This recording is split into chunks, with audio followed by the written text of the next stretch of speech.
Good morning children's. आज की कक्षा में आपका स्वागत है।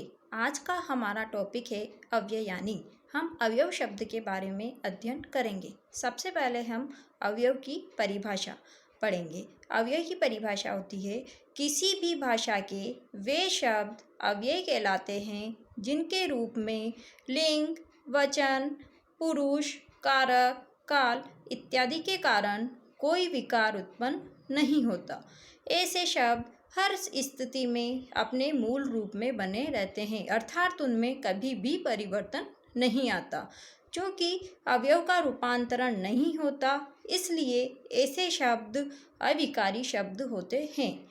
अव्यय का शाब्दिक अर्थ होता है जो व्यय न हो, अर्थात जो खर्च न हो। हम कह सकते हैं कि जो पद तीनों लिंगों, कारक की तीनों विभक्तियों तथा तीनों वचनों में एक समान होते हैं, उनमें कोई परिवर्तन नहीं होता है, उन्हें हम अव्यय शब्द कहते हैं। जैसे उच्चे ऊंचा, शनेह धीरे, नीचे नीचा इत्यादि। अब हम अध्ययन करेंगे अव्यय के भेद। अव्यय के भेद जैसा कि आप जान चुके हैं, अविकारी शब्दों को ही अव्यय कहते हैं। इसलिए संस्कृत भाषा में मुख्य रूप से 4 प्रकार के अव्यय होते हैं, जो इस प्रकार हैं। पहला क्रिया विशेषण अव्यय, दूसरा समुच्चय बोधक अव्यय, तीसरा संबंध बोधक अव्यय और चौथा विस्मयादि बोधक अव्यय। यद्यपि संस्कृत भाषा में अवयव शब्दों की संख्या बहुत अधिक है, लेकिन हम यहाँ पर केंद्रीय शिक्षा बोर्ड द्वारा पाठ्यक्रम में निर्धारित किए गए अवयवों का ही अध्ययन करेंगे। सर्वप्रथम अभ्यास पुस्तिका में दिए गए अवयवों का अर्थ तथा उनका वाक्य सहित प्रयोग का अध्ययन करेंगे। तो आइए अब हम कुछ अवयव शब्दों का अध्ययन करते हैं। पहला अद्य। अद्य अवयव शब्द का अर्थ होता है आज।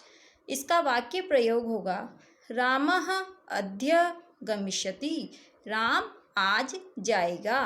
दूसरा ह्यः। ह्यः का अर्थ होता है बीता हुआ कल।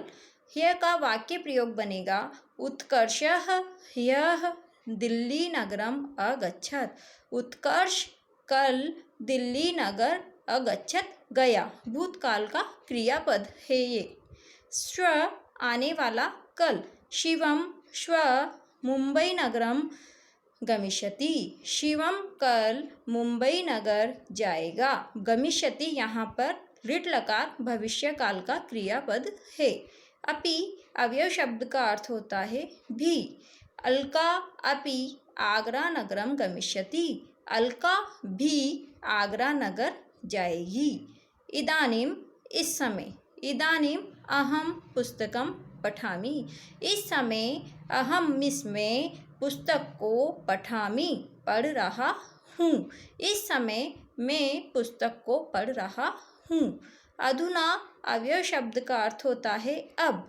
अध्यापकः अधुना पाठयति, अध्यापक अब पढ़ा रहे हैं। अत्र यहाँ। अत्र छात्राः सन्ति, यहाँ अनेक छात्र हैं। तत्र अव्यय शब्द का अर्थ होता है वहाँ। तत्र अध्यापकाः सन्ति, वहाँ अनेक अध्यापक हैं। अध्यापका यहाँ पर प्रथमा विभक्ति का बहुवचन है, इसलिए आएगा वहाँ अनेक अध्यापक हैं। बहुवचन की ही क्रिया आएगी, बहुवचन का कर्ता है क्योंकि इस वाक्य में। कुत्र कहाँ, तौ पिता कुत्र निवसति, तुम्हारे पिताजी कहाँ रहते हैं। सर्वत्र अवयव शब्द का अर्थ होता है सब जगह। ईश्वर सर्वत्र अस्ति, ईश्वर सभी जगह है। च और सिद्धार्थः रोहनः च पठत, सिद्धार्थ और रोहन पढ़ रहे हैं। च अवयव शब्द का प्रयोग हमेशा 2 या 2 से अधिक नामों के बीच में ही किया जाता है। शीघ्रम अवयव शब्द का अर्थ है जल्दी। शीघ्रम लिख, जल्दी लिखो। प्रातः अवयव शब्द का अर्थ है सवेरे। गोपालः प्रातः चलति, गोपाल सवेरे घूम रहा है या चल रहा है। भ्रमती धातु हो आएगी तो घूम रहा है, और अगर चलती लिखेंगे हम तो चल रहा है या चलता है। सदा हमेशा, सदा सत्यम वद, हमेशा सच बोलो। शनैः धीरे, गजः शनैः चलति, हाथी धीरे चल रहा है।